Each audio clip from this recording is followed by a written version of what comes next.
मैं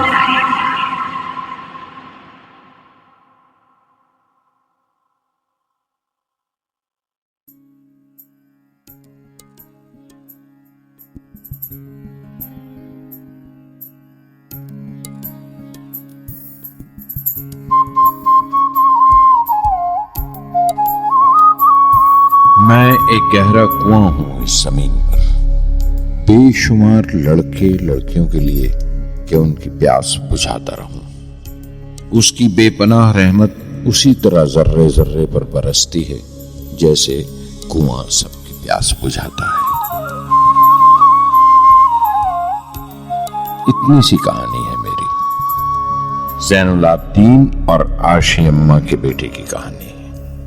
उस लड़के की कहानी जो अखबारें बेचकर अपने भाई की मदद करता था, उस शागिर्द की कहानी जिसकी परवरिश शिव सुब्रमण्य अय्यर और अय्यदुराई सोलोमन ने की, उस विद्यार्थी की कहानी जिसे पंडुले मास्टर ने तालीम दी, MGK मेनन और प्रोफेसर साराभाई ने इंजीनियर की पहचान दी, जो नाकामियों और मुश्किलों में पलकर साइंसदान बना, और उस रहनुमा की कहानी जिसके साथ चलने वाले बेशुमार काबिल और हुनरमंद लोगों की टीम थी।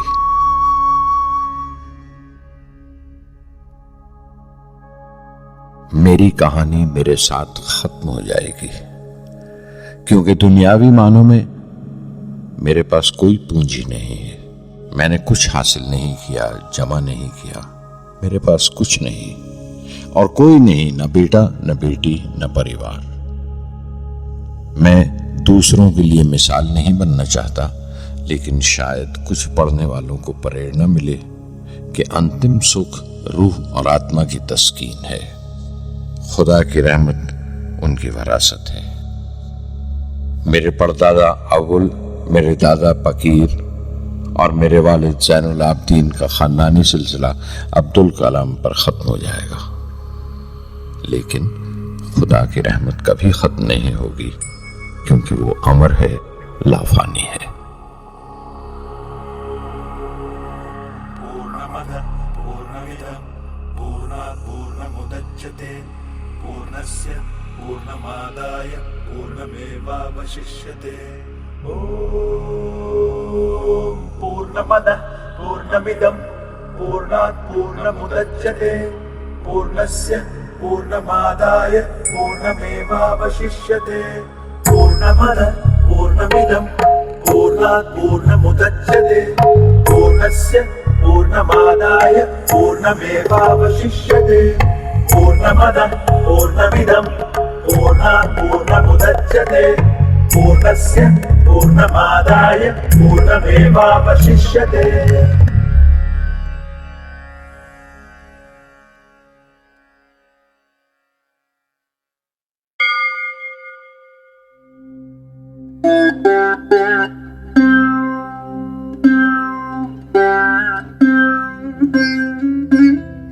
मैं शहर रामेश्वरम के एक मिडिल क्लास तमिल खानदान में पैदा हुआ।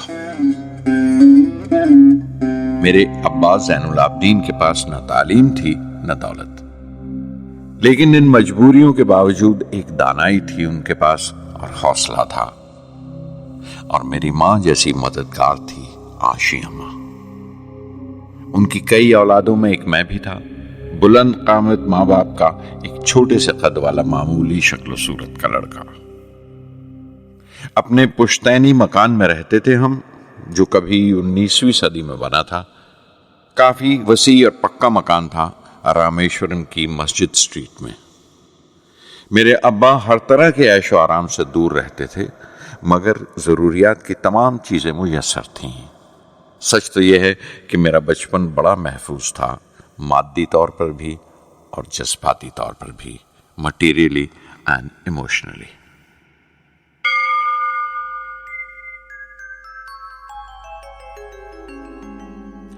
रामेश्वरम का मशहूर शिव मंदिर हमारे घर से सिर्फ 10 मिनट की दूरी पर था।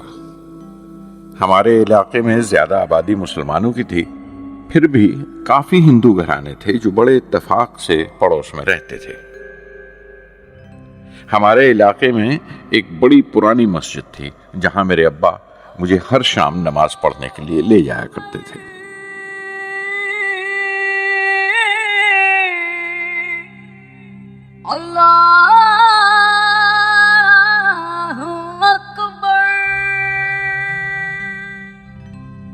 रामेश्वरम मंदिर के बड़े पुरोहित पक्षी लक्ष्मण शास्त्री मेरे अब्बा के पक्के दोस्त थे। मेरी बचपन की यादों में आंकी हुई एक याद ये भी थी कि अपने अपने रवायती लिबास में बैठे हुए वो दोनों कैसे रूहानी मसलों पर देर देर तक बातें करते रहते थे। मेरे अब्बा मुश्किल से मुश्किल रूहानी मामलों को भी तमिल की आम जबान में बयान कर लिया करते थे। एक बार मुझसे कहा था, जब आफत आए तो आफत की वजह समझने की कोशिश करो, मुश्किलें हमेशा खुद को परखने का मौका देती हैं।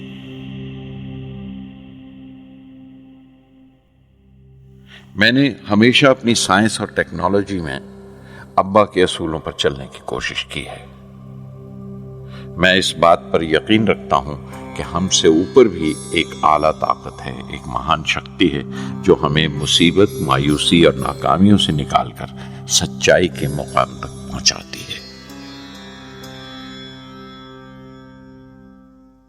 मैं करीब 6 बरस का था जब अब्बा ने एक लकड़ी की कश्ती बनाने का फैसला किया, जिसमें वो यात्रियों को रामेश्वरम से धनुषकोडी का दौरा करा सकें, ले जाएं और वापस ले आएं। वो समंदर के साहिल पर लकड़ियां बिछाकर कश्ती का काम किया करते थे। एक और हमारे रिश्तेदार के साथ, अहमद जलालुद्दीन। बाद में उनका निकाह मेरी आपा जोहरा के साथ हुआ। अहमद जलालुद्दीन हालांकि मुझसे 15 साल बड़े थे, फिर भी हमारी दोस्ती आपस में जम गई थी। हम दोनों हर शाम लंबी सैर को निकल जाया करते थे। मस्जिद गली से निकलकर हमारा पहला पड़ाव शिव मंदिर हुआ करता था, जिसके गिर्द हम उतनी ही श्रद्धा से परिक्रमा करते थे जिस श्रद्धा से बाहर से आए हुए यात्री। जलालुद्दीन ज्यादा पढ़ लिख नहीं सके उनके घर के हालात की वजह से, लेकिन मैं जिस जमाने की बात कर रहा हूं, उन दिनों हमारे इलाके में सिर्फ वही एक शख्स था जो अंग्रेजी लिखना जानता था। जलालुद्दीन हमेशा तालीम याफ्ता पढ़े लिखे लोगों के बारे में बातें करते थे, साइंस की इजाद, मेडिसिन और उस वक्त के लिटरेचर का जिक्र किया करते थे। एक और शख्स जिसने बचपन में मुझे बहुत मुतासिर किया वो मेरा कजन था, मेरा चचेरा भाई शमसुद्दीन। उसके पास रामेश्वरम में अखबारों का ठेका था और सब काम अकेले ही किया करता था। हर सुबह अखबार रामेश्वरम रेलवे स्टेशन पर ट्रेन से पहुंचता था। सन 1939 में दूसरी आलमगीर जंग शुरू हुई, द सेकेंड वर्ल्ड वॉर। उस वक्त मैं 8 साल का था। हिंदुस्तान को इत्तेहादी फौजों के साथ शामिल होना पड़ा और एक इमरजेंसी के से हालात पैदा हो गए थे। सबसे पहली दुर्घटना यह हुई कि रामेश्वरम स्टेशन पर आने वाली ट्रेन का रुकना कैंसिल कर दिया गया और अखबारों का गट्ठा अब रामेश्वरम और धनुषकोडी के बीच से गुजरने वाली सड़क पर चलती ट्रेन से फेंक दिया जाता। शमसुद्दीन को मजबूरन एक मददगार रखना पड़ा जो अखबारों के गट्ठे सड़क से जमा कर सके। वो मौका मुझे मिला और शमसुद्दीन मेरी पहली आमदनी की वजह बना। हर बच्चा जो पैदा होता है वो कुछ समाजी और आर्थिक हालात से जरूर असरअंदाज होता है और कुछ अपने जज्बाती माहौल से भी। उसी तरह उसकी तरबियत होती है। मुझे दयानतदारी और सेल्फ डिसिप्लिन अपने अब्बा से विरासत में मिला था और मां से अच्छाई पर यकीन करना और रहमदिली। लेकिन जलालुद्दीन और शमसुद्दीन की सोहबत से जो असर मुझ पर पड़ा, उससे सिर्फ मेरा बचपन ही महज अलग नहीं हुआ, बल्कि आइंदा जिंदगी पर भी उसका बहुत बड़ा असर पड़ा।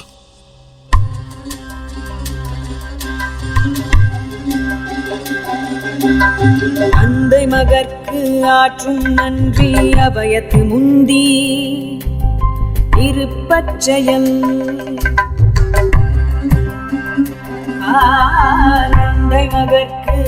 ஆற்றும் நன்றி அபயத்து முந்தி இருப்பச்செயல் இருப்பச்செயல் மகன் தந்தைக்கு ஆற்றும் உதவி இவன் தந்தை என்னோற்றான்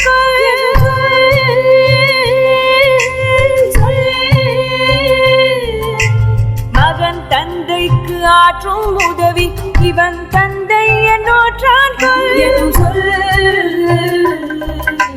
தந்தை மகற்கு ஆற்றும் நன்றி அபயத்து முந்தி இருப்பச்செயல். फिर जंग खत्म हो गई और हिंदुस्तान की आजादी बिल्कुल यकीनी हो गई।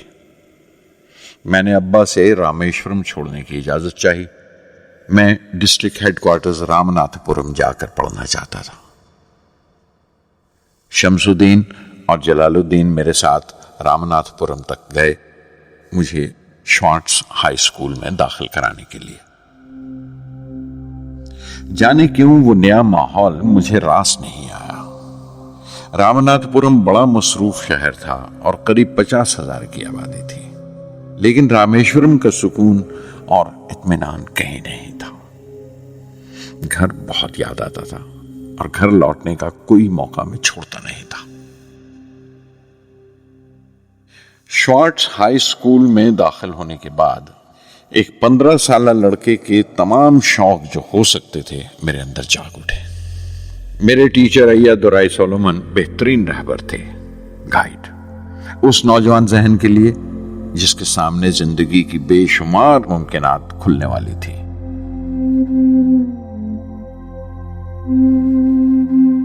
रामनाथपुरम के उस अरसा क़याम में उनसे मेरा रिश्ता उस्ताद शागिर्द या गुरु शिष्य से भी आगे निकल गया। अय्या दुराई कहा करते थे, जिंदगी कामयाब होने और नतीजे हासिल करने के लिए 3 ताकतों पर काबू पाना बहुत जरूरी है: ख्वाहिश, यकीन और उम्मीद। अय्या दुराई सोलोमन जो बाद में रेवरेंट हो गए कहा करते थे, इससे पहले कि मैं चाहूं कुछ हो जाए, ये जरूरी है कि मेरे अंदर उसकी पूरी शिद्दत से ख्वाहिश हो और यकीन हो कि वो होगा।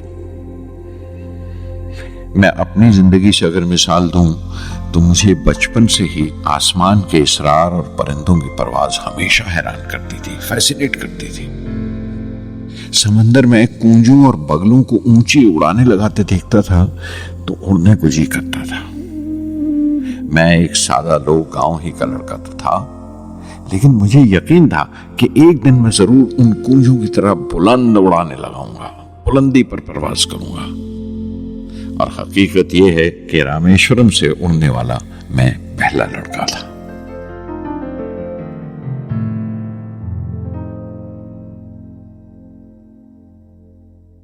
शॉर्ट्स स्कूल में तालीम खत्म करते करते मेरे अंदर खुद एतमादी बस चुकी थी और मुझे यकीन था कि मैं जरूर कामयाबी हासिल करूंगा। मैं तालीम आगे जारी रखूंगा, उसमें कोई दूसरा ख्याल नहीं था। सन 1950 में मैं इंटरमीडिएट पढ़ने के लिए सेंट जोसेफ कॉलेज ट्रिची में दाखिल हो गया। जब बीएससी डिग्री के लिए मैंने सेंट जोसेफ कॉलेज में दाखिला लिया तो हायर एजुकेशन के माने सिर्फ इतने ही जानता था। ये नहीं जानता था कि हायर एजुकेशन के लिए कुछ और भी हो सकता है। न ये जानता था कि साइंस पढ़ के फ्यूचर के लिए और क्या मौके हासिल हो सकते हैं। बीएससी पास करने के बाद ही जान पाया कि फिजिक्स मेरा सब्जेक्ट नहीं था। अपने ख्वाब को पूरा करने के लिए मुझे इंजीनियरिंग में जाना चाहिए था। पता नहीं क्यों कुछ लोगों का ऐसा ख्याल है कि साइंस आदमी को खुदा से मुनकर कर देती है, लेकिन मेरे लिए तो साइंस एतमाद, विश्वास और रूहानी तस्कीन की वजह रही है। किसी तरह मैं MIT यानी मद्रास इंस्टीट्यूट ऑफ टेक्नोलॉजी के उम्मीदवारों की लिस्ट में तो आ गया, लेकिन उसका दाखला बहुत महंगा था। कम से कम 1,000 रुपए की जरूरत थी और मेरे अम्मा के पास इतने रुपए नहीं थे। उस वक्त मेरी अक्का, मेरी आपा जोहरा ने अपने सोने के कड़े और चेन बेचकर मेरी फीस का इंतजाम किया। मुझ पर उसकी उम्मीद और यकीन देखकर मैं पसीज गया।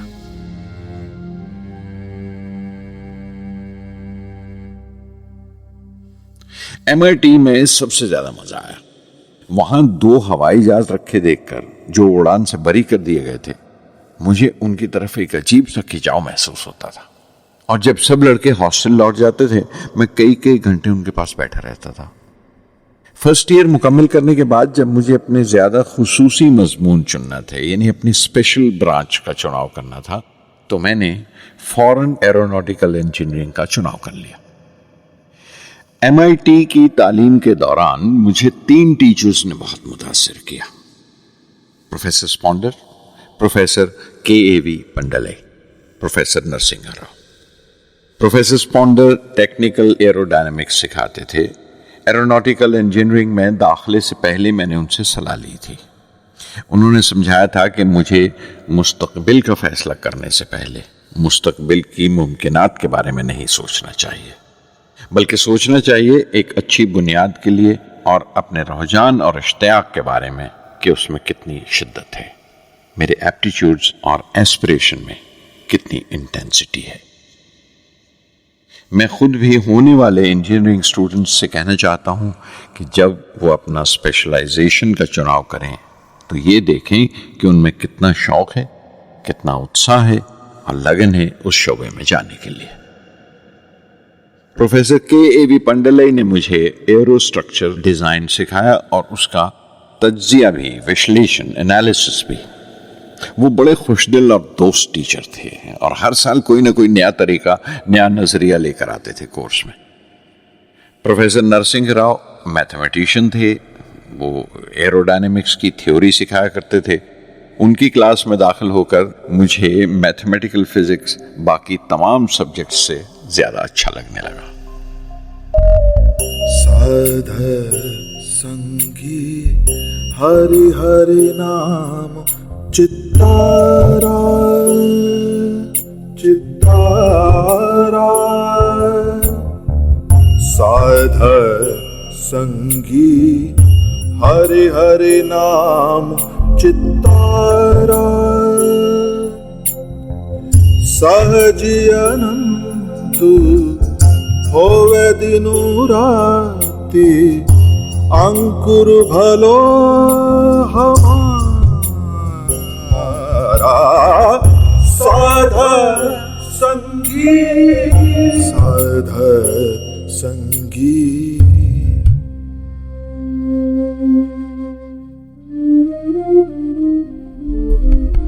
गुरुपुरा भेटियो बड़ भागी, गुरुपुरा भेटियो बड़ भागी, जाको अंतु न पारावारा, अंतु न पारावारा, पारावारा।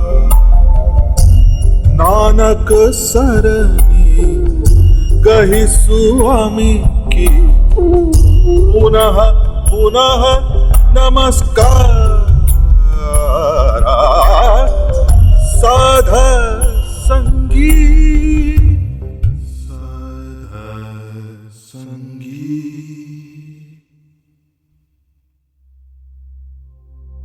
MIT से मैं बेंगलोर के हिंदुस्तान एरोनॉटिक्स लिमिटेड HAL में बतौर ट्रेनी दाखिल हो गया। HAL से जब मैं एरोनॉटिकल इंजीनियरिंग ग्रेजुएट बनकर निकला तो जिंदगी ने 2 मौके मेरे सामने खड़े कर दिए और दोनों मेरी प्रवास के देरीना ख्वाब पूरे कर सकते थे।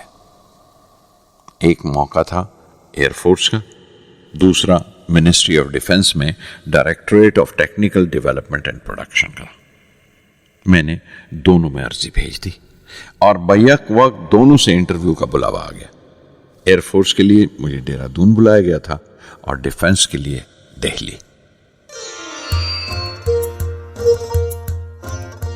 मेरे दोनों मुकाम 2000 किलोमीटर के फासले पर थे।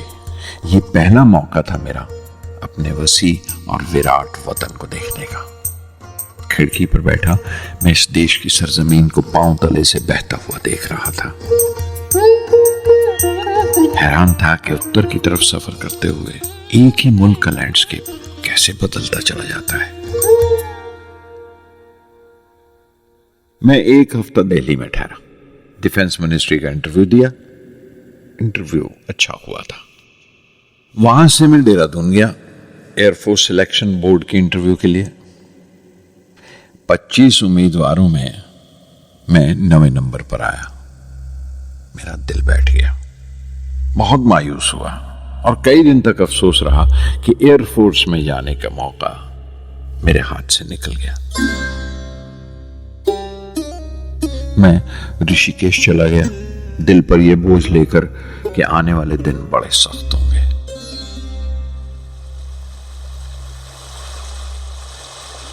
गंगा में स्नान किया और फिर चलता हुआ पास की पहाड़ी पर शिवानंद आश्रम तक पहुंच गया। स्वामी शिवानंद से भेंट हुई।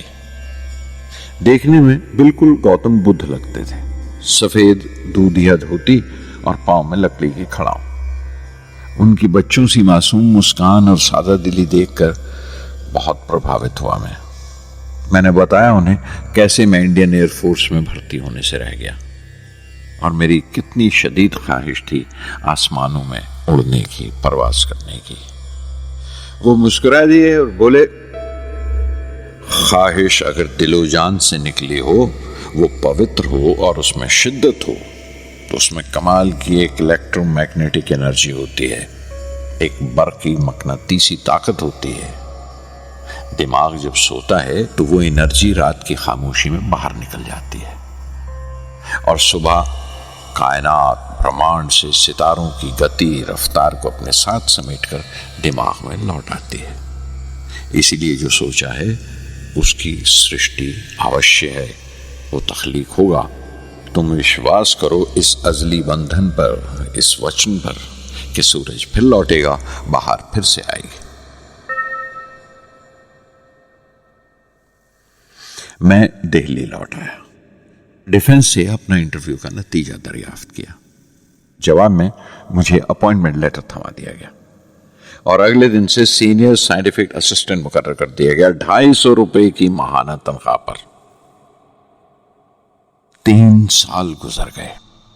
उन्हीं दिनों बेंगलोर में एरोनॉटिकल डेवलपमेंट एस्टेब्लिशमेंट ADE का एक नया महकमा खुला और मुझे वहां पोस्ट कर दिया गया। बेंगलोर कानपुर से बिल्कुल मुख्तलिफ शहर था। मैं अपने डायरेक्टरेट की पोस्टिंग का पहला साल वहां गुजार चुका था।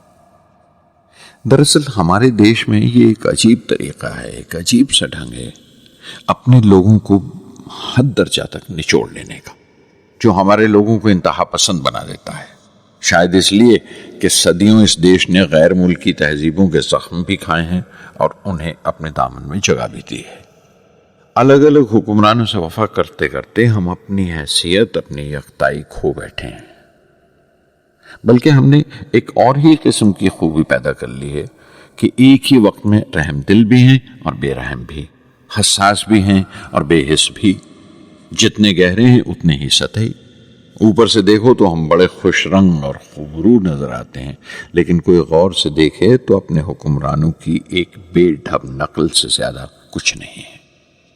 मैंने कानपुर में कल्ले में दबाए हुए पान वाले नवाब वाजिद अली शाह के नकलची बहुत देखे और बेंगलोर में फिरंगियों के अंदाज में कुत्ते की जंजीर थामे टहलते हुए साहिबों की कमी नहीं थी। बेंगलोर में रहकर मैं रामेश्वरम के सुकून और गहरे शांत वातावरण के लिए तरसता था।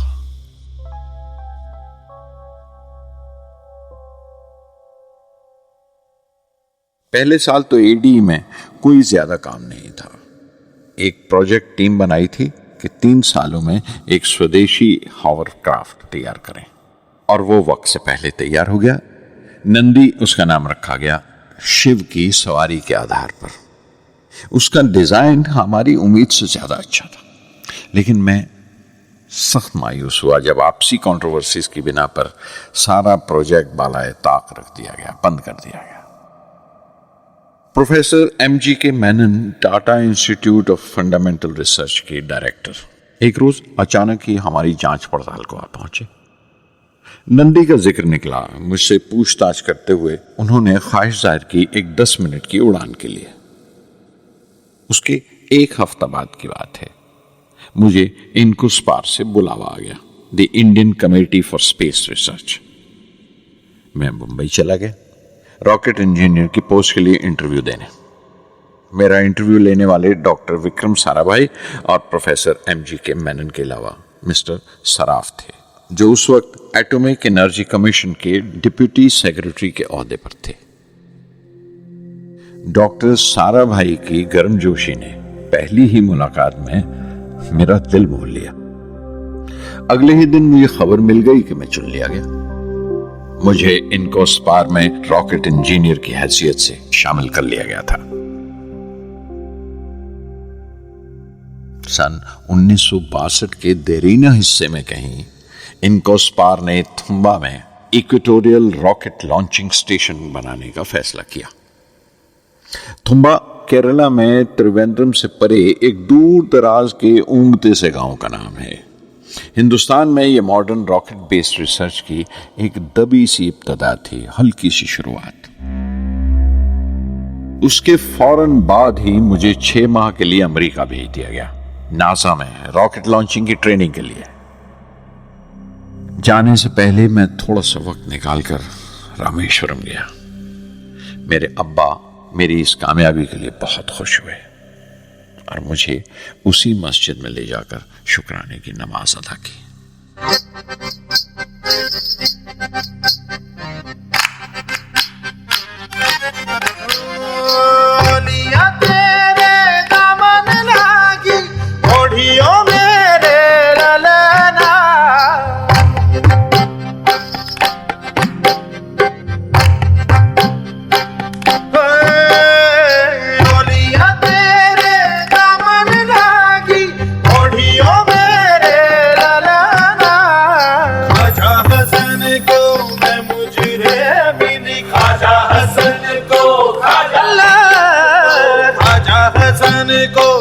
मुझरे मिली ओढ़ियो मेरे ललना, ओढ़िया तेरे दामन लागी ओढ़ियो मेरे,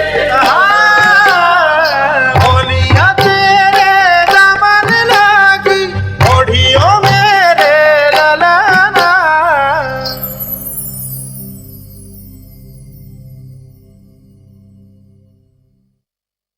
NASA Langley research centre Virginia में मैंने अपने काम की शुरुआत की। बाद में Goddard space flight centre Maryland चला गया। मैं अपना इंप्रेशंस अमेरिकन्स के बारे में बेंजामिन फ्रैंकलिन के इस जुमले से बयान कर सकता हूं, जिन बातों से तकलीफ होती है उनसे तालीम भी मिलती है। हिंदुस्तानी तंजीमों में, यहां की ऑर्गेनाइजेशंस में एक बड़ी मुश्किल है। जो ऊपर हैं वो बड़े मगरूर हैं। अपने से छोटों की, जूनियर्स और सबऑर्डिनेट्स की राय लेना अपनी हतक समझते हैं। कोई शख्स भी अपनी खूबी दिखा नहीं सकता अगर आप उसे मलामत ही करते रहें। उसूल और पाबंदी, पाबंदी और सख्ती, सख्ती और जुल्म के बीच की लाइन बड़ी महीन है, बारीक है। उसकी पहचान बहुत जरूरी है। मैं जैसे ही नासा से लौटा, फौरन बाद हिंदुस्तान का पहला रॉकेट लॉन्च वाक़या हुआ 21 नवंबर सन 1963। वो साउंडिंग रॉकेट था, नाम नाइकी अपेची।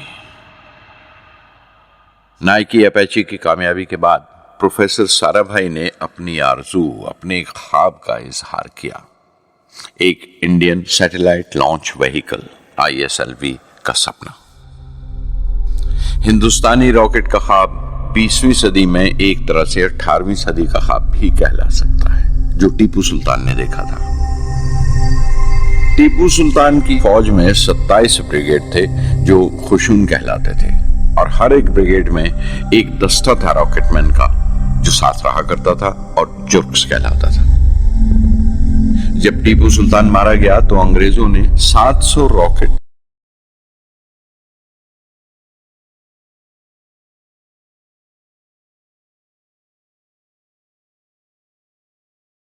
और 900 रॉकेट के सब सिस्टम्स बरामद किए 1799 में तिरुकन्नाहल्ली की जंग के बाद।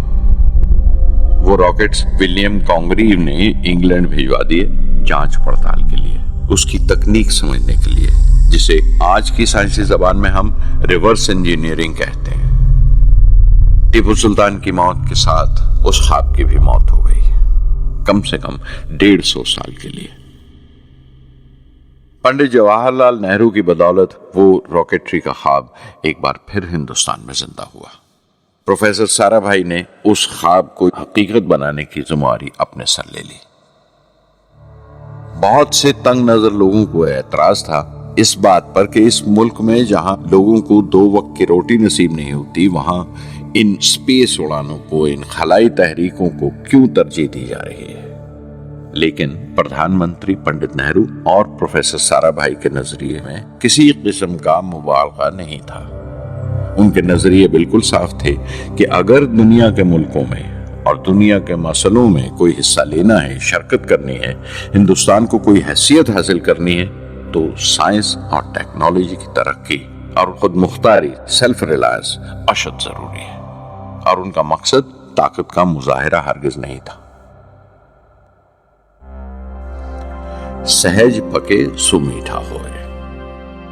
थुम्बा में 2 रॉकेट सहज पके मगर कामयाब हुए, एक रोहिणी, दूसरा मेनका। अगला साल लगा ही था जब प्रोफेसर साराभाई ने मुझे दिल्ली बुला भेजा। एक मीटिंग थी और मीटिंग में ग्रुप कैप्टन वीएस नारायणन से मेरा तारुफ कराया गया, जो एयर हेडक्वार्टर्स से थे।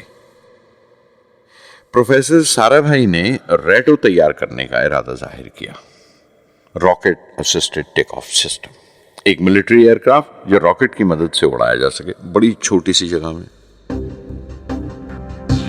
शाम तक यह खबर भी आम हो गई कि हिंदुस्तान एक खुद साख्ता मिलिट्री एयरक्राफ्ट तैयार कर रहा है और मैं उस प्रोजेक्ट का मुख्तार हूं, जिम्मेदार हूं।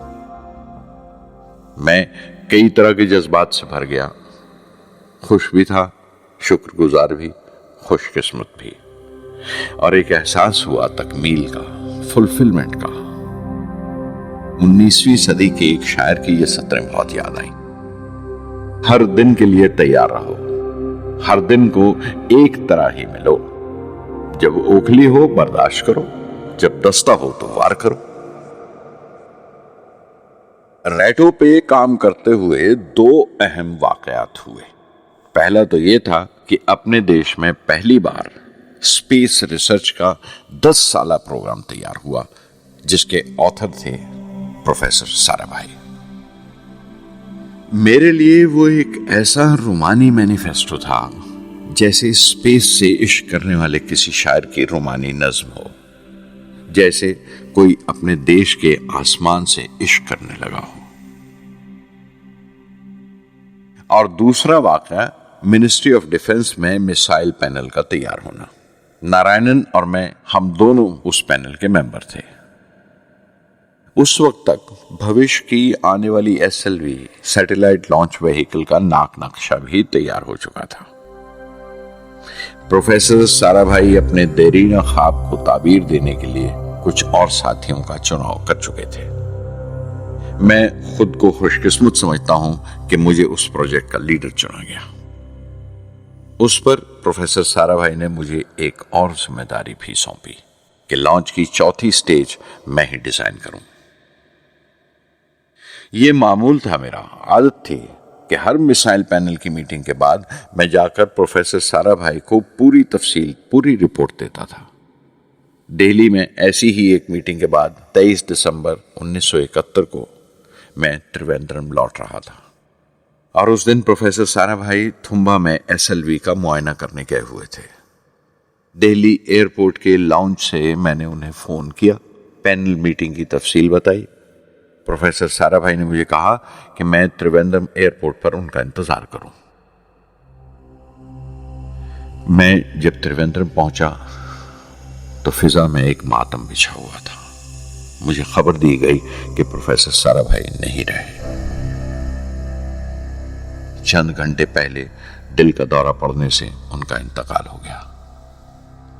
मैं थर्रा के रह गया। चंद घंटे पहले ही तो मैंने उनसे बात की थी।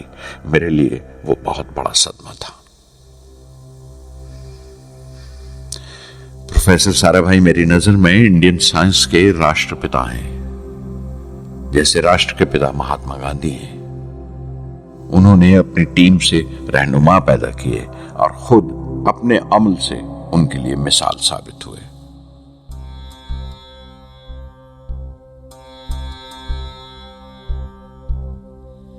నానాటి బతుకు నాటకము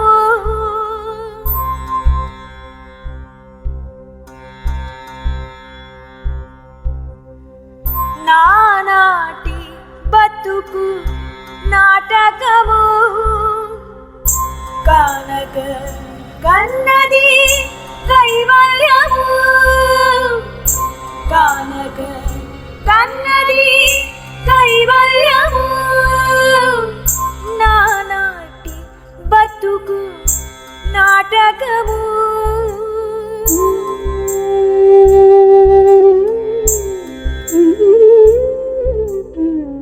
తెగదు పాపము తీరదు పుణ్యము నగి నగి కాలము నాటకము తెగదు పాపము తీరదు పుణ్యము నగి నగి కాలము నాటకము యగువన శ్రీ వెంకటేశ్వరుడేలికే యగువన శ్రీ వెంకటేశ్వరుడేలికే గగనము మీదిది కైవల్యము గగనము మీదిది కైవల్యము కైవల్యము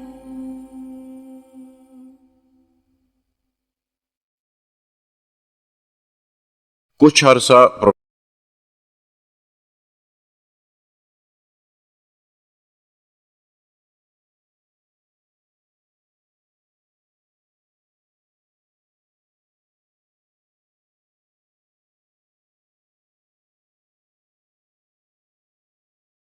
प्रोफेसर एमजी के मेनन ने स्पेस रिसर्च का काम संभाला। बिलाखिर प्रोफेसर सतीश धवन को Indian space research organisation ISRO की जिम्मेदारी सौंप दी गई। तुम्बा का पूरा कॉम्प्लेक्स एक बड़े पैमाने पर स्पेस सेंटर बना दिया गया और Vikram Sarabhai space centre VSSC का नाम दिया गया। जिसने वो सेंटर कायम किया था उसी के नाम से उस जगह की श्रद्धांजलि पेश की गई। मशहूर मेटलर्जिस्ट डॉक्टर ब्रह्म प्रकाश VSSC के पहले डायरेक्टर मुकर्रर हुए। कोई भी शख्स अपनी जिम्मेवारी में तभी कामयाब हो सकता है अगर वो बारसूख हो, मोतबर हो और अपने फैसलों के लिए उसे सही हद तक आजादी हो। शायद निजी जिंदगी में भी तसल्ली का यही एक रास्ता है। आजादी और जिम्मेवारी एक साथ हो, तभी वो तस्कीन और खुशी का बायस हो सकती है। और जाती आजादी हासिल करने के लिए मैं 2 रास्ते तजवीज कर सकता था जो मैंने इख्तियार किए। पहला तो ये कि अपनी तालीम और तरबियत को बढ़ावा दो। इल्म, नॉलेज बड़ा कारामद हथियार है, बहुत काम आता है। इल्म जितना ज्यादा होगा उतनी ज्यादा आजादी के हकदार होगे। इल्म वो पूंजी है जो कोई छीन नहीं सकता। टीम की रहनुमाई तभी मुमकिन है अगर आपकी जानकारी मुकम्मल हो, अप टू डेट हो। कामयाब रहनुमा बनने के लिए जरूरी है कि दिन का काम जब खत्म हो आप पिछले काम का जायजा लें, अगले दिन के काम की तैयारी करें। दूसरा तरीका यह है कि अपने काम को अपना फख्र समझें, गर्व समझें और जरूरी है कि अपने अंदर की शक्ति की सही जानकारी हो। जो करो उस पर यकीन रखो या जिस पर यकीन हो वही करो, वरना दूसरों के ईमान का शिकार बनते रहोगे। SLV प्रोजेक्ट के पहले 3 सालों में साइंस के बहुत से नए नए इसरार खुले और आहिस्ता आहिस्ता साइंस और टेक्नोलॉजी का फर्क समझ आने लगा। रिसर्च और अमल डेवलपमेंट का फासला पता चलने लगा। किसी भी इजाद में गलतियां होना लाजमी है, लेकिन हर गलती कामयाबी की तरफ एक और कदम उठाती है, एक और सीढ़ी बन जाती है। किसी भी तख्लीक की तरह SLV3 की तख्लीक भी कई दर्दनाक लम्हों से गुजरी।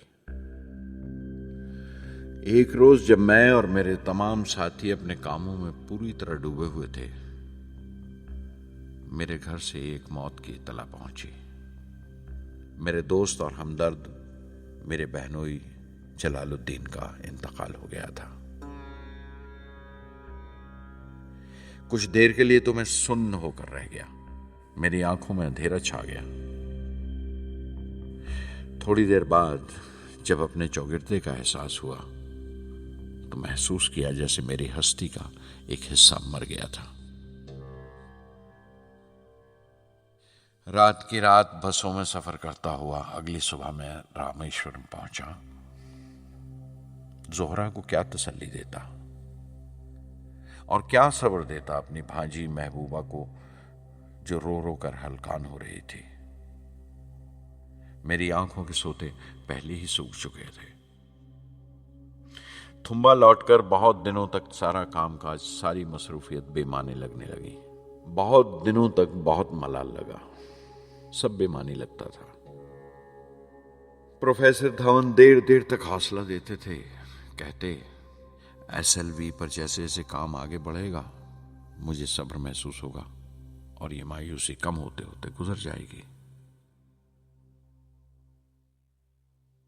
1976 में मेरे अब्बा ज़ैनुल आबदीन 102 साल की उम्र में वहीं रामेश्वरम में इंतकाल फरमा गए। 15 पोते पोतियां छोड़कर गए थे पीछे और एक पड़पोता। दुनियावी तौर पर वो सिर्फ एक और बुजुर्ग की मौत थी।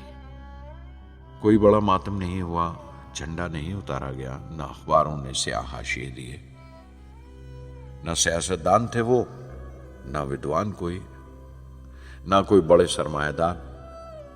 एक सीधे सादे इंसान थे, फरिश्ता सिफत। और हर उस बात की वजह थे जो दानाई और पारसाई की राह दिखाती है।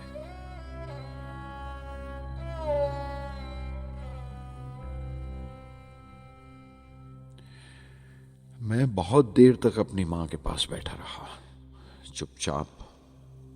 और जब उठा थुम्बा लौटने के लिए तो उसने रुंधे गले से दुआएं दी मुझे।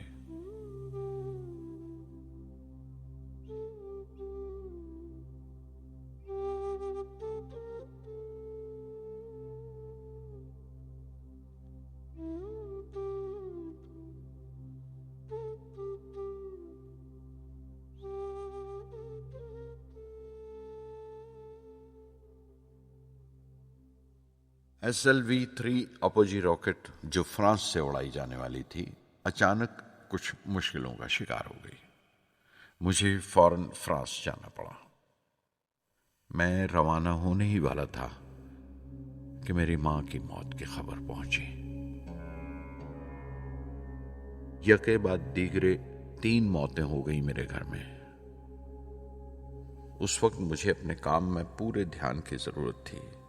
100% लगन से काम करने की ख्वाहिश किसी और लगन की गुंजाइश नहीं छोड़ती। मुकम्मल नीति और पूरी लगन से SLV3 का ख्वाब 1979 के दरमियान में जाकर पूरा हुआ। हमने SLV3 की परवाज का दिन 10 अगस्त 1979 तय किया था। 23 मीटर लंबा 4 स्टेजेस का ये रॉकेट 17 टन का वजन लेकर 7:58 पर बड़ी कजदाई से उड़ा और खला की तरफ रवाना हुआ।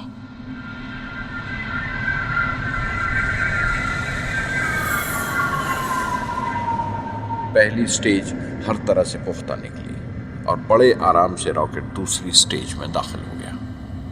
हम सब दम खुद रह गए, सांस रोके बैठे थे। हमारे बरसों का ख्वाब आसमान की तरफ सफर कर रहा था। अचानक हमारे ख्वाब में दरार आई, हमारा सुकून टूटा, हमारी खामोशी टूटी। दूसरी स्टेज काबू से बाहर होने लगी थी। 317 सेकंड के बाद परवाज टूट गई। मेरी मेहनत और उम्मीद चौथी स्टेज को साथ लेकर तमाम मलबा श्री हरिकोटा से 560 किलोमीटर दूर समंदर में जाके गिरा।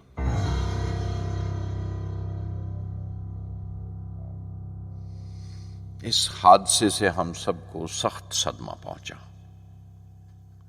मैं गम और गुस्से से भर गया, नुचड़ गया, बिल्कुल जिस्मानी तौर पर भी और जहनी तौर पर भी।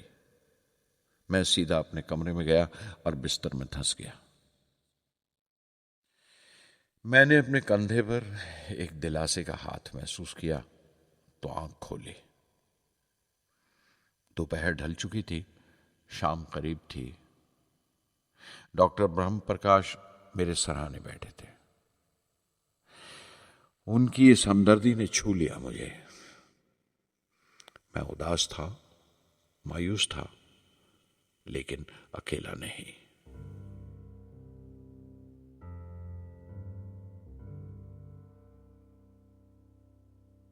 हर शख्स तकनीकी जमा तफरीक और बहस मुबासे के बाद मुतमईन हो चुका था, संतुष्ट हो चुका था, लेकिन मुझे इत्मीनान ना आया और मुसलसल बेचैन रहा।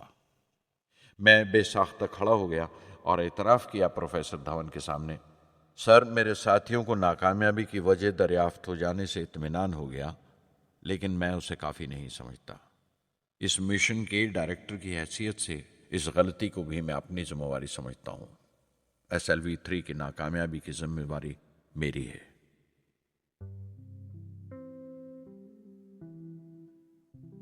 साइंस का काम कमाल दर्जा उत्साह भी देता है, खुशी भी और उतनी ही गहरी मायूसी भी। इस तरह के वाक़यात सोच सोचकर मैं दिल को ढारस देता रहा। ये ख्याल कि इंसान चांद पर उतर सकता है, सबसे पहले एक रूसी साइंटिस्ट ने सोचा था। उसे हकीकत बनने में 40 साल गुजर गए जब अमेरिका ने उसे पूरा किया। प्रोफेसर चंद्रशेखर ने चंद्रशेखर लिमिट का आविष्कार किया था 1930 में, जब कैम्ब्रिज में पढ़ रहे थे, लेकिन 50 साल बाद उन्हें उसी डिस्कवरी पर नोबेल प्राइज मिला। वॉन ब्राउन अपनी सैटर्न लॉन्च व्हीकल से आदमी को चांद पर उतारने से पहले कितनी सारी नाकामियों से गुजरे होंगे। पहाड़ की चोटी पर उतरने से पहाड़ पर चढ़ने का तजुर्बा नहीं मिलता। जिंदगी पहाड़ की चढ़ानों पर मिलती है, चोटी पर नहीं। चढ़ानों पर ही तजुर्बे मिलते हैं और जिंदगी मंचती है और टेक्नोलॉजी तरक्की करती है। चोटी पर पहुंचने की कोशिश ही में चढ़ानों का इल्म हासिल होता है। मैं एक एक कदम चलता रहा, चढ़ता रहा चोटी की तरफ।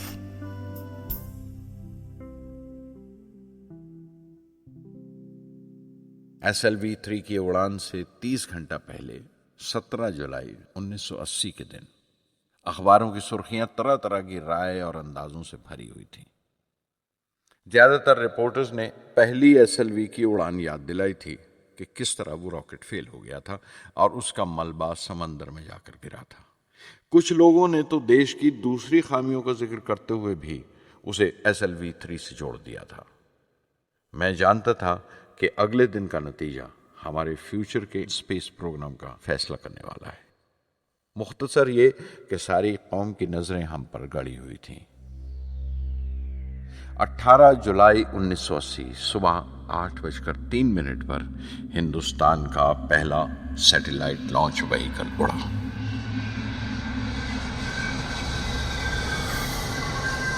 मैंने रोहिणी सैटेलाइट का तमाम डेटा कंप्यूटर पर जांचा। अगले 2 मिनट के अंदर अंदर रोहिणी अंतरिक्ष में था। उस तमाम शोरगुल के बीच में मैंने अपनी जिंदगी के सबसे अहम अल्फाज अदा किए। मैं मिशन डायरेक्टर बोल रहा हूं, एक जरूरी खबर सुनने को तैयार रहो। चौथी स्टेज कामयाबी के साथ रोहिणी सैटेलाइट को लेकर अंतरिक्ष में दाखिल कर रही है। मैं ब्लॉक से बाहर आया तो मेरे साथियों ने मुझे कंधों पर उठा लिया और नारे लगाते हुए जुलूस निकाला। सारी कौम में एक जोश की लहर दौड़ गई। हिंदुस्तान उन चंद कौमों में शामिल हो गया था जिनके पास सैटेलाइट लॉन्च की काबिलियत थी। हमारी कौम का एक ख्वाब पूरा हुआ था और हमारे इतिहास का एक नया बाब खुला, एक नया चैप्टर। प्रधानमंत्री इंदिरा गांधी ने मुबारकबाद का तार भेजा और सबसे ज्यादा हिंदुस्तान के साइंसदान खुश थे कि ये पूरी कोशिश स्वदेशी थी, हमारी अपनी थी। मैं कुछ मिले जुले जज्बात से गुजर रहा था। मैं खुश था कि पिछली 2 दहाइयों से जिस कोशिश में था बिलाखिर उसमें कामयाब हुआ, लेकिन उदास था जिन लोगों की बदौलत में यहां पहुंचा था वो लोग मेरे साथ नहीं थे। मेरे अब्बा, मेरे बहनोई जलालुद्दीन और प्रोफेसर सारा भाई। SLV 3 की कामयाबी के महीने भर के अंदर ही प्रोफेसर धवन का फोन आया एक दिन और दिल्ली बुलाया प्रधानमंत्री से मिलने के लिए। मेरी एक छोटी सी उलझन थी कपड़ों को लेकर। हमेशा से बड़े आमियाना से कपड़े पहनता हूं और पांव में चप्पल या स्लीपर कह लो। प्रधानमंत्री को मिलने जैसा वो लिबास नहीं था, मेरे लिए नहीं, उनके एहतराम के लिए। सुना तो प्रोफेसर धवन बोले, कपड़ों की फिक्र मत करो, तुमने जो शानदार कामयाबी पहन रखी है वो काफी है। रिपब्लिक डे 1981 मेरे लिए एक बड़ी खुशखबरी लेकर आया कि मुझे पद्म भूषण से नवाजा गया है। मैंने अपने कमरे को बिस्मिल्लाह खां की शहनाई से भर लिया। शहनाई की गूंज मुझे कहीं और ही ले गई। मैं रामेश्वरम पहुंच गया, मां के गले लगा। अब्बा ने मेरे बालों को उंगलियों से सहलाया और मेरा दोस्त, मेरा रफीक जलालुद्दीन मस्जिद गली में जमा हुए लोगों में मेरे इनाम का ऐलान कर रहा था। मेरी बहन जोहरा ने मीठा बनाया घर में। पक्षी लक्ष्मण शास्त्री ने मेरे माथे पर तिलक लगाया। फादर सोलोमन ने मेरे हाथ में सलीब देकर दुआ पढ़ी और प्रोफेसर सारा भाई को देखा। उनके चेहरे पर मुस्कुराहट थी, फख्र था। जो पौधा वो लगाकर गए थे अब पूरा पेड़ बन चुका था, जिसके फल हिंदुस्तान की आवाम तक पहुंच रहे थे।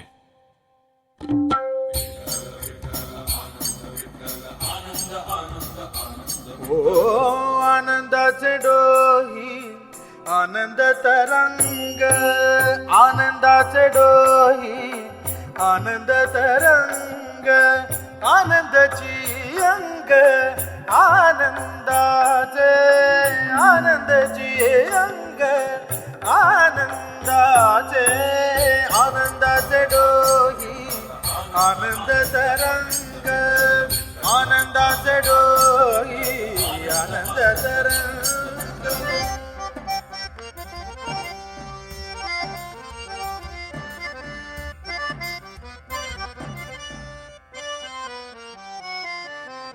गर्भाचे आवडी मातेचा डोहळा, तेथीचा जिव्हाळा तेथे प्रेंबे। गर्भाचे आवडी मातेचा डोहळा, तेथीचा जिव्हाळा तेथे प्रेंबे। तुका म्हणे तैसा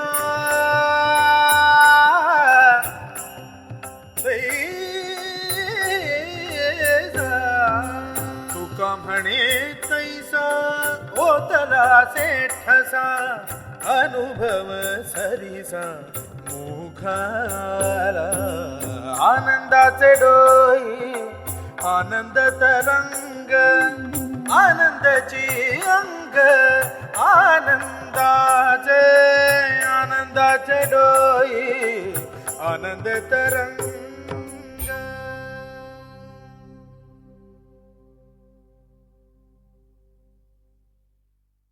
पहली जून 1982 मैंने defence research and development laboratory DRDL की जिम्मेवारी संभाल ली। उस वक्त के defence minister Shri R Venkataraman ने जब मशवरा दिया कि बजाय दर्जा बदर्जा मिसाइल तैयार करने के हमें मुकम्मल अपनी मिसाइल तैयार करने का प्रोग्राम बनाना चाहिए, तो हमें अपने कानों पर यकीन नहीं आया और देखते देखते ही वो प्रोजेक्ट एक मुकम्मल मिसाइल का प्रोग्राम बन गया, जिसके नतीजे आइंदा बहुत दूर तक पहुंचे। हर एक प्रोजेक्ट का नाम हिंदुस्तान की खुद मुख्तारी, सेल्फ रिलायंस का सबूत था। सरफेस टू सरफेस मिसाइल का नाम पृथ्वी रखा गया, टैक्टिकल कोर व्हीकल को त्रिशूल का नाम दिया गया, surface to air defence system Akash कहलाया, एंटी टैंक मिसाइल प्रोजेक्ट को नाग के नाम से पुकारा गया और मेरे देरीना ख्वाब रेक्स को यानी re entry experiment launch vehicle को मैंने अग्नि का नाम दिया। मिसाइल टेक्नोलॉजी का हुनर दुनिया की कुछ चुनी हुई कौमों के पास ही था। वो बड़े ताज्जुब से हमारी तरफ देख रहे थे कि हम क्या करने जा रहे हैं और कैसे करेंगे। हम एक मीटिंग में बैठे हुए अपने मकसद को पूरा करने के लिए 1984 की निशानदेही कर रहे थे जब डॉक्टर ब्रह्म प्रकाश की मौत की खबर आई।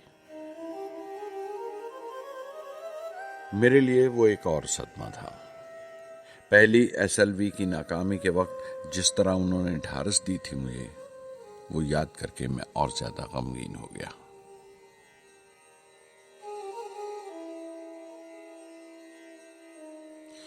प्रोफेसर साराभाई अगर VSSC के निर्माता थे, बनाने वाले थे, तो डॉक्टर ब्रह्म प्रकाश उसके आमिल थे, एग्जीक्यूटर थे। उनकी विनम्रता ने मुझे बड़ी हद तक नरम कर दिया और मैंने अपनी तुंद मिजाजी पर काफी काबू कर लिया।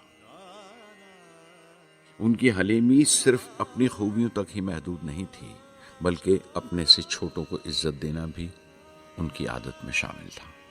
उनके बर्ताव और सलूक में ये बात नजर आ जाती थी कि कोई शख्स भी खामियों से खाली नहीं है, यहाँ तक कि अफसर भी, लीडर भी, रहनुमा भी।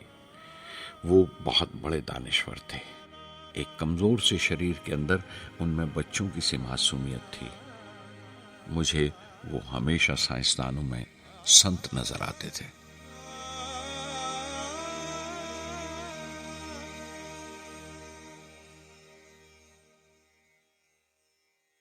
पृथ्वी का काम अपनी तकमील को पहुंच रहा था जब हम 1988 में दाखिल हुए। 25 फरवरी 1988 सुबह 11:23 पर पृथ्वी की पहली परवाज वाक़ हुई। हमारे मुल्क में वो एक ऐतिहासिक मौका था। पृथ्वी सिर्फ एक सरफेस टू सरफेस मिसाइल ही नहीं, बल्कि आइंदा आने वाली तमाम किस्म की मिसाइल का बुनियादी नक्शा भी था, फ्यूचर का मॉड्यूल था वो।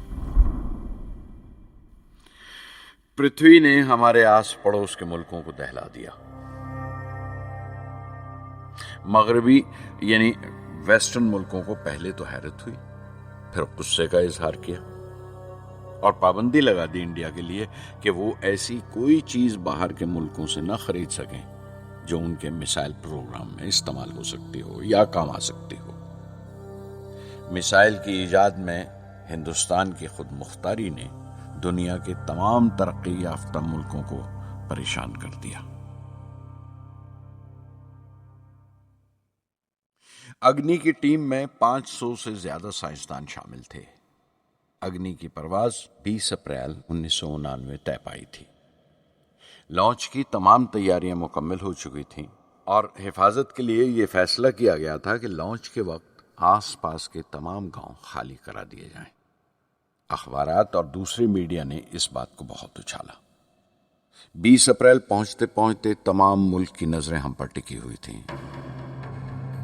दूसरे मुल्कों का दबाव बढ़ रहा था कि हम इस तजुर्बे को मुलतवी कर दें या खारिज कर दें, लेकिन सरकार मजबूत दीवार की तरह हमारे पीछे खड़ी रही और किसी तरह हमें पीछे नहीं हटने दिया। परवाज से सिर्फ 14 सेकंड्स पहले हमें कंप्यूटर ने रुकने का इशारा किया। किसी एक पुर्जे में कोई खामी थी, वो फौरन ठीक कर दी गई, लेकिन उसी वक्त डाउन रेंज स्टेशन ने रुकने का हुक्म दिया। चंद सेकंड्स में कई रुकावटें सामने आ गई और परवाज मुलतवी कर दी गई। अखबारात ने आस्तीनें चढ़ा ली, हर बयान ने अपनी अपनी तरह की वजूहात निकाल ली। कार्टूनिस्ट सुधीर दार ने एक कार्टून शाया किया जिसमें एक खरीदार कुछ सामान दुकानदार को वापस करते हुए कह रहा था, अग्नि की तरह वो भी नहीं चली। एक कार्टून में दिखाया गया कि साइंसदान कह रहा है, सब ठीक था, स्विच बटन नहीं चला। हिंदुस्तान टाइम्स के कार्टून में एक नेता रिपोर्टर को समझा रहा है, डरने की कोई बात नहीं, ये बड़ी अमन पसंद अहिंसावाद की मिसाइल है, इससे कोई मरेगा नहीं।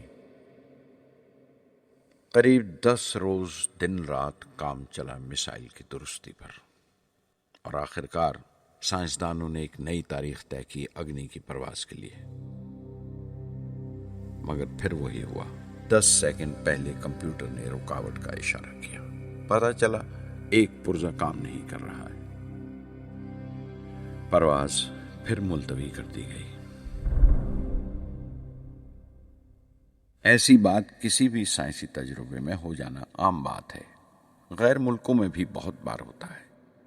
लेकिन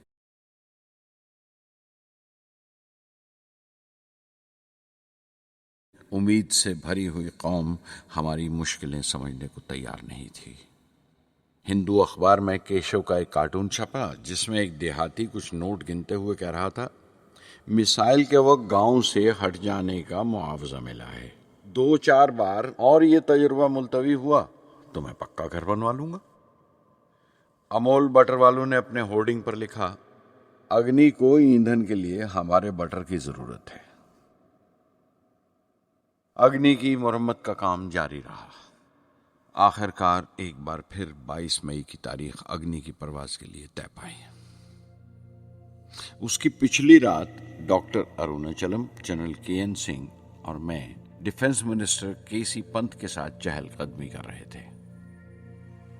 पूरे चांद की रात थी, हाई टाइड का वक्त था और लहरें गरज गरज कर खुदा की अजमत का नाम ले रही थी। कल अग्नि की परवाज कामयाब होगी या नहीं, बार बार यही सवाल हमारे दिमाग में गूंज रहा था।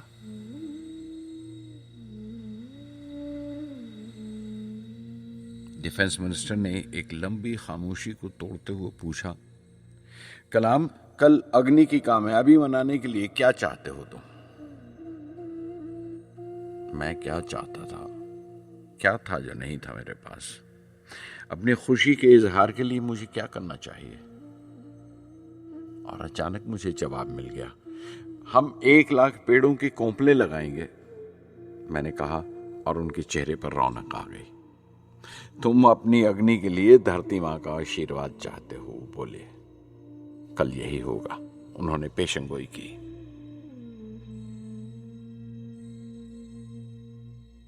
अगले दिन सुबह 7:10 पर अग्नि लॉन्च हुई।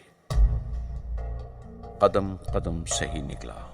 मिसाइल ने जैसे टेक्स्ट बुक याद कर ली हो, जैसे सबक याद कर लिया था। हर सवाल का सही जवाब मिल रहा था। लगता था एक लंबे खौफनाक ख्वाब के बाद एक खूबसूरत सुबह ने आंख खोली है। 5 साल की मुशक्कत के बाद हम इस लॉन्च पैड पर पहुंचे थे। इसके पीछे 5 लंबे सालों की नाकामयाबी, कोशिशें और इम्तिहान खड़े थे। इस कोशिश को रोक देने के लिए हिंदुस्तान ने हर तरह के दबाव बर्दाश्त किए थे, लेकिन हमने कर दिखाया जो करना था। मेरी जिंदगी का सबसे कीमती लम्हा था वो मुट्ठी भर सेकंड्स, 600 सेकंड की वो परवाज जिसने हमारी बरसों की थकान दूर कर दी, बरसों की मेहनत को कामयाबी का तिलक लगाया। उस रात मैंने अपनी डायरी में लिखा, अग्नि को इस नजर से मत देखो, ये सिर्फ ऊपर उठने का साधन नहीं है, न शक्ति की नुमाइश है। अग्नि एक लौ है जो हर हिंदुस्तानी के दिल में जल रही है।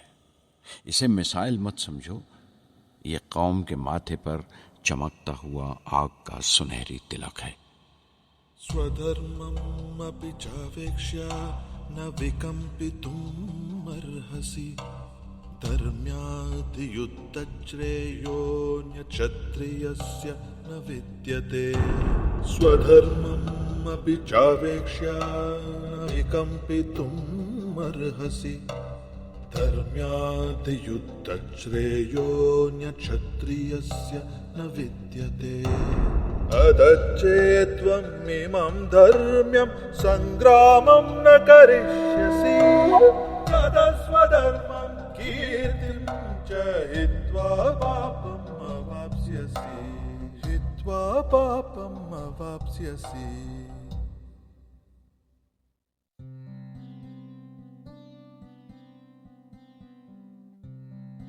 1990 के रिपब्लिक डे पर देश ने मिसाइल प्रोग्राम की कामयाबी का जश्न मनाया। मुझे पद्म विभूषण से नवाजा गया और डॉक्टर अरुणाचलम को भी। 10 साल पहले पद्म भूषण की यादें एक बार फिर हरी हो गईं। रहन सहन मेरा अब भी वैसा ही था जैसा तब था।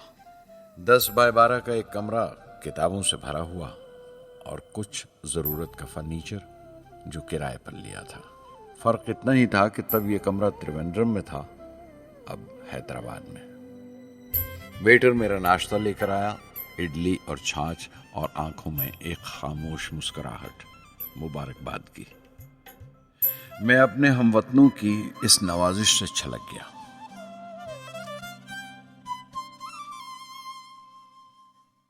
मैं जानता हूं कि बहुत से साइंसदान और इंजीनियर मौका मिलते ही वतन छोड़ जाते हैं, दूसरे मुल्कों में चले जाते हैं ज्यादा रुपया कमाने के लिए, ज्यादा आमदनी के लिए। लेकिन ये आदर, मोहब्बत और इज्जत क्या कमा सकते हैं जो उन्हें अपने वतन से मिलती है। 15 अक्टूबर 1991 में 60 साल का हो गया। मुझे अपने रिटायरमेंट का इंतजार था। चाहता था कि गरीब बच्चों के लिए एक स्कूल खोलूं।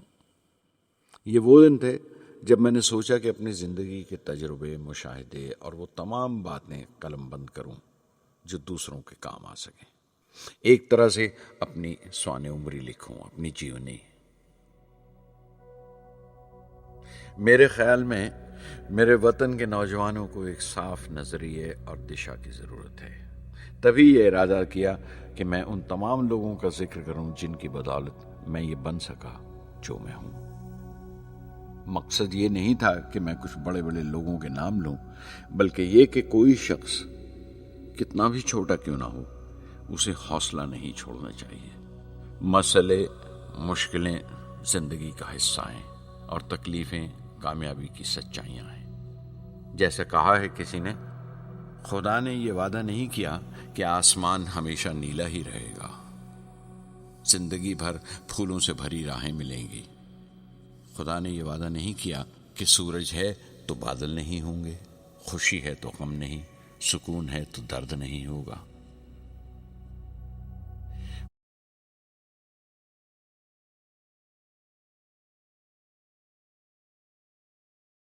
मुझे ऐसा कोई गुरूर नहीं कि मेरी जिंदगी सबके लिए एक मिसाल बनेगी, मगर यह हो सकता है कि कोई मायूस बच्चा किसी गुमनाम सी जगह पर जो समाज के किसी माजूर हिस्से से ताल्लुक रखता हो, ये पढ़े और उसे चैन मिले, ये पढ़े और उसकी उम्मीद रोशन हो जाए। हो सकता है ये कुछ बच्चों को नाउमीदी से बाहर ले आए और जिसे वो मजबूरी समझते हैं वो मजबूरी ना लगे। उन्हें यकीन रहे कि वो जहां भी हैं खुदा उनके साथ है। काश हर हिंदुस्तानी के दिल में जलती हुई लौ को पर लग जाए और उस लौ की परवाज से सारा आसमान रोशन हो जाए।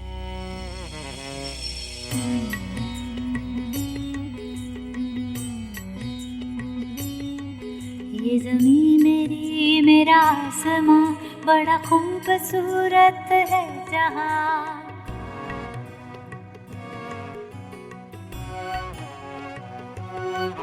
ये ज़मीं मेरी, मेरा आसमां, बड़ा खूबसूरत है जहां।